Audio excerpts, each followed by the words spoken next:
Amém, queridos? Vamos continuar aqui. Queria convidar você a abrir no texto de Romanos, capítulo 3, versículo 23. Queria, antes de nós cearmos, brevemente compartilhar esse texto. Romanos 3, capítulo 23, que tem a ver com a mensagem que nós ouvimos hoje. Eu vou ler para a gente ganhar tempo. Pois todos pecaram e carecem da glória de Deus. Verso 24: sendo justificados gratuitamente por sua graça, mediante a redenção que há em Cristo Jesus, a quem Deus apresentou como propiciação no seu sangue, mediante a fé. Deus fez isso para manifestar a sua justiça, por ter Ele, na sua tolerância, deixados impunes os pecados anteriormente cometidos, tendo em vista a manifestação da sua justiça no tempo presente, a fim de que o próprio Deus seja justo e o justificador daquele que tem fé em Jesus. Esse texto, não somente esse texto, mas todo o livro de Romanos é visto pela grande maioria dos estudiosos da Escritura como a carta aos Romanos é um tratado teológico, que nos dá um cenário e uma ideia de um tribunal. Nos dá uma ideia de um tribunal. E quando nós olhamos para tribunais humanos, quais são os personagens que nós vemos em tribunais humanos? Normalmente nós temos o juiz, nós temos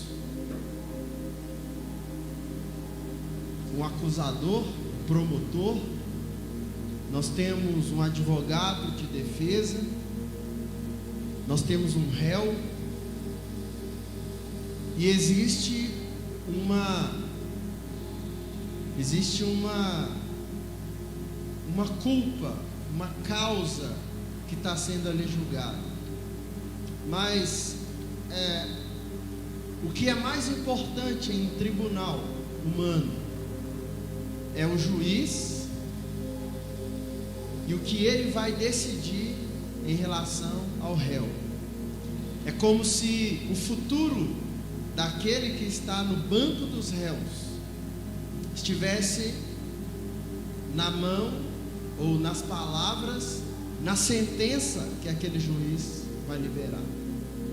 E, de novo, ainda pensando em tribunais humanos, quando nós olhamos os jornais hoje, quando nós vemos as notícias daquelas mais escabrosas, mais terríveis, pessoas que cometeram os mais terríveis crimes, logo o nosso senso de justiça clama por uma sentença que seja pesada, uma punição que seja exemplar. Se nós pudéssemos e tivéssemos a oportunidade de estar ali assistindo aquele tribunal, dentre tantos crimes horríveis e horrendos que acontecem hoje, que nós não temos aqui a necessidade nem de citá-los, mas com certeza, à medida que eu falo, você pode se lembrar de algum psicopata que acabou com alguma família, de algum homem ou alguma mulher, alguma pessoa que cometeu alguma atrocidade contra a vida de alguém.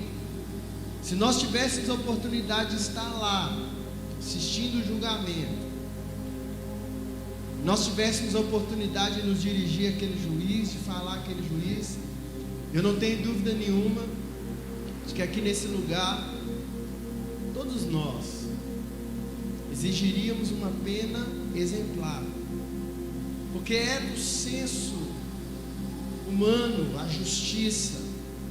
O próprio Jesus diz: bem-aventurados aqueles que têm fome e sede de justiça. E eu penso que eu e você nos sentiríamos muito frustrados se aquele juiz olhasse para o réu, aquele homem que acabou com uma família, acabou com uma criança, acabou com uma adolescente, aquela mulher que destruiu a vida de alguém, a família de alguém, que matou, quem sabe violentou.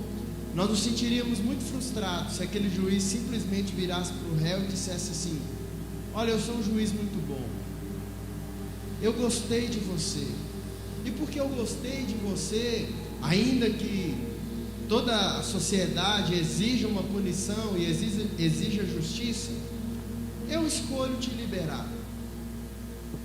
Você cometeu coisas horríveis, mas eu gostei de você e eu sou um juiz muito bom. Você não deve nada, pode sair, você está liberado, você não tem que cumprir pena nenhuma. E a sentença daquele juiz fosse a liberação do malfeitor. Eu penso que de repente nós organizaríamos uma manifestação em frente ao fórum, a gente levantaria cartazes, a gente ia para a televisão, para as rádios, dizendo: a minha cidade tem um juiz corrupto, o fórum da minha cidade tem um juiz iníquo, o fórum da minha cidade tem um juiz que é pior do que os bandidos que ele julga, porque ele não julga com justiça, mas ele libera aqueles que destruíram outras vidas. Eu tenho certeza que o nosso senso de justiça nos levaria a fazer algumas coisas desse tipo. Por quê? Porque aquele que cometeu atrocidades, aquele que cometeu maldades, ele tem que ser punido com justiça. A justiça deve pesar sobre ele, a sentença deve pesar sobre ele, porque ele cometeu injustiças. O que o livro de Romanos traz é esse cenário. E uma notícia que não é muito boa para nós é que Deus é o juiz e nós somos os réus. Diante do trono, e principalmente lá, quando todos os selos forem abertos, quando todas as cortinas se abrirem, e no último ato, antes de entrar às portas da eternidade, o trono branco se estabelecer para julgar vivos e mortos, que o mar vai entregar, que a terra vai entregar, que as profundidades vão entregar para ser julgados. A pior notícia que nós poderíamos ter, ou a pior notícia que aqueles que vão ser julgados poderiam ter, é que Deus é esse juiz diante do trono, e eles são os réus. E o que Romanos está dizendo é que em algum momento na eternidade, Deus é como sempre foi o juiz, e nós, por causa dos nossos pecados, éramos os réus. Nós estávamos no banco dos réus. E não tínhamos nenhuma chance, porque Deus é justo. No livro de Provérbios, o próprio Senhor diz: aquele que justifica o ímpio e aquele que condena o justo é abominação para Deus. É abominável para Deus simplesmente dizer a um réu que é culpado: vai embora, você é culpado, mas eu não quero te sentenciar. E às vezes no evangelho que a gente ouve é como se Deus tivesse feito isso, esquecido dos nossos pecados, simplesmente dito: olha, você pecou, você fez as piores coisas do mundo, mas afinal de contas eu sou um Deus amoroso e eu escolho que você vá. Muito pelo contrário, a sentença e o juízo de Deus pelos nossos pecados pesavam sobre nós. Mas a maravilhosa mensagem do evangelho é essa: O livro de Romanos é um tratado teológico que nos traz esse cenário. E Paulo, Romanos capítulo 3, versículo 23, ele é muito claro em nos dar essa ideia de que nós, como réus, pecamos e precisávamos e precisamos, carecemos da glória de Deus. E aí aconteceu algo conosco. Nós fomos justificados gratuitamente. Quando o texto de Romanos diz que nós somos justificados, nós somos declarados justos.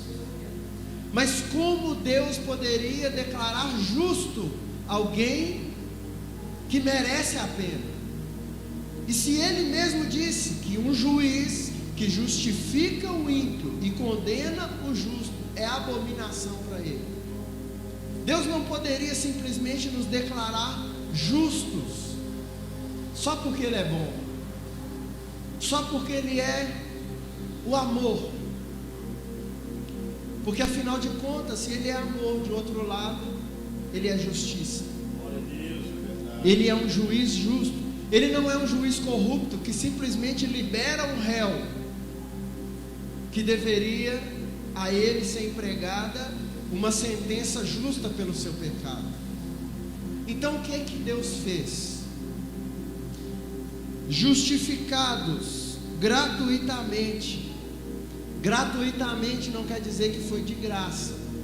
Foi de graça para nós. Gratuitamente não quer dizer que foi sem custo. Não teve um preço. Teve um preço. Não fomos nós que pagamos, mas houve um preço. Justificados gratuitamente por sua graça, mediante a redenção que há em Cristo Jesus, a quem Deus apresentou como propiciação no seu sangue, mediante a fé. O que Paulo está dizendo com isso? Deus nos declarou justos. A sentença de Deus, se você puder imaginar, você sentado no banco dos réus, em algum momento da sua história, Deus no banco do juiz e você no banco dos réus. E a sentença que Deus te dá é: ele é justificado, ela é justificada, ele é justo, ela é justa. Gratuitamente, mas não sem custo. Porque ele, no seu lugar do banco dos réus, tirou você e colocou Jesus. O lugar que era nosso, Jesus, como o próprio texto sagrado diz, como um advogado. Se pecarmos, temos um advogado. Jesus, como um advogado, nos tirou do banco dos réus e ele se assentou no banco dos réus e tomou sobre ele mesmo a sentença que Deus deveria dar sobre nós. Tudo que você imagina quando você liga o jornal e vê uma notícia de um homem mau que acabou com a vida de uma mulher, que acabou com a vida de uma adolescente, que acabou com a vida de uma criança, que violentou, que matou, que fez coisas horríveis que nós não precisamos citar aqui. Tudo aquilo que você pensa que ele merece é o que nós merecemos. Mas no dia do julgamento, Jesus nos tirou de lá e se assentou no nosso lugar.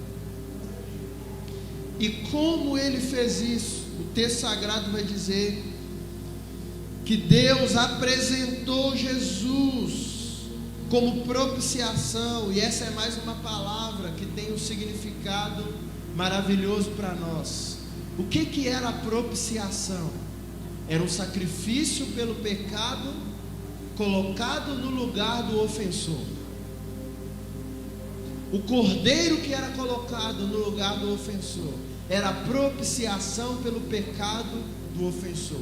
Cristo na cruz do Calvário foi colocado no nosso lugar como propiciação, como uma troca. Cristo foi a propiciação, foi a troca no lugar do ofensor, no lugar do pecador. E como Deus apresentou Jesus como troca, como propiciação no nosso lugar? Como Deus fez isso? No seu sangue. Só havia um jeito: derramamento de sangue. Sem derramamento de sangue não haveria possibilidade de justificação. Sem derramamento de sangue, o ofensor não poderia ser declarado justo. A minha e a sua carta de liberdade foram assinadas com uma letra manchada de sangue. O sangue de um homem chamado Jesus, que morreu há mais de 2000 anos atrás, foi a tinta que assinou a minha e a sua carta, a minha e a sua sentença de liberdade. Para nós foi uma sentença de liberdade, mas para ele na cruz foi a sentença da justa ira de Deus sobre o pecador. A quem Deus apresentou como propiciação no seu sangue. De que forma? Mediante a fé. A partir do momento que cremos, nós somos diante do tribunal de Deus declarados justos, justificados. Não porque não merecíamos, não de graça, mas porque Jesus pagou a nossa pena. É como se hoje você se apresentasse diante de um juiz e o juiz declarasse a sua pena, mas no seu lugar, quem foi para a prisão, quem foi para o presídio, foi uma outra pessoa. E você desfruta da liberdade porque alguém foi preso e condenado no seu lugar. E unicamente mediante a fé.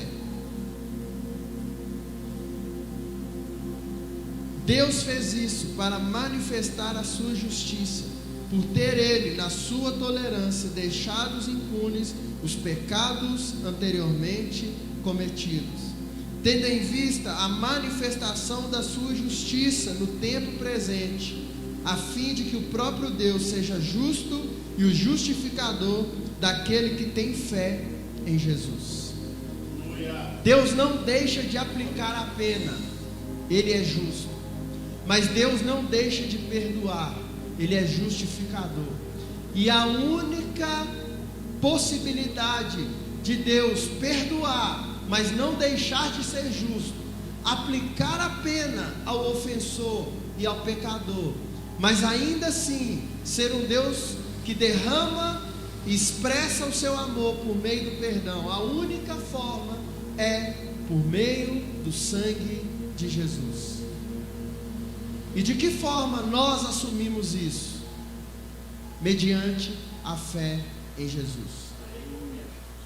Quando eu creio que esse homem que morreu há mais de 2000 anos,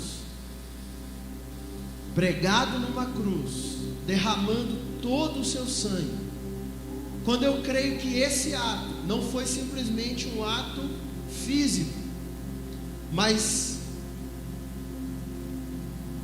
para aqueles que viveram antes dele e que criam que isso ia acontecer um dia, e apresentavam como um cordeiro, como um símbolo disso, e para todos aqueles que viveriam depois dele, e tomavam o corpo e o sangue como um símbolo daquilo que creram. Quando eu acredito que o que ele fez foi suficiente para trocar de lugar comigo, mediante essa fé, eu sou justificado. Nós acreditamos, quando Apocalipse fala do trono branco, em que todas os pecados e as pessoas serão julgadas, nós acreditamos, naquele dia não haverão inocentes. quem estiver diante do grande trono branco já tem a sua sentença confirmada, porque vai diante do trono e não tem ninguém, não teve nenhum outro sangue no lugar do sangue dele, não creu, não acreditou no sacrifício de Jesus como troca no seu lugar, já está condenado. E nós não passaremos por esse trono branco, mas nós estaremos diante do tribunal de Cristo, que vai julgar as nossas obras, aquilo que é palha, aquilo que é ouro, mas não para a salvação, porque nós não temos chance diante do grande trono branco de Deus, a não ser pelo sangue de Jesus. Então, nesse momento, quando nós tomamos o pão e nós tomamos o cálice, não é uma simples cerimônia que nós fazemos todo primeiro domingo do mês. O próprio Cristo disse aos seus discípulos: fazendo isso, vocês anunciam a morte. O próprio texto sagrado diz: fazendo isso, vocês anunciam a morte do Senhor até que Ele venha. Nós não anunciamos simplesmente que Ele morreu, mas nós anunciamos que a sua morte tem um peso e valor eterno, um peso e valor incalculável, e que se esse homem chamado Jesus não tivesse morrido há pouco mais de 2000 anos atrás, nós não teríamos chance, nós não teríamos outra alternativa, a não ser sofrermos eternamente a justa ira de Deus pelos nossos pecados. O pão que você toma hoje é um símbolo do corpo daquele homem de 33 anos e meio, que foi esfolado no seu lugar.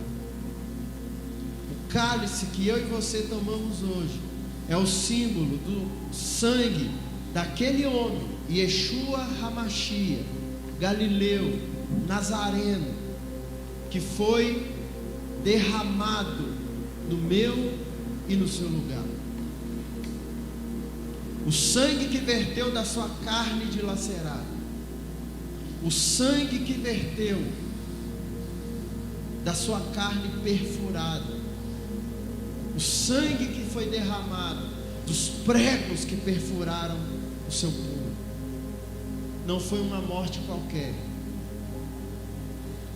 foi o pagamento da sentença do grande juiz pelos pecados de toda a humanidade por toda a eternidade. O Cristo tomou o meu e o seu lugar no banco dos réus, e esse lugar foi a cruz do Calvário. E é disso que nós lembramos essa noite. O inocente que tomou o lugar dos pecadores, o inocente que se colocou no banco dos réus em favor dos ofensores.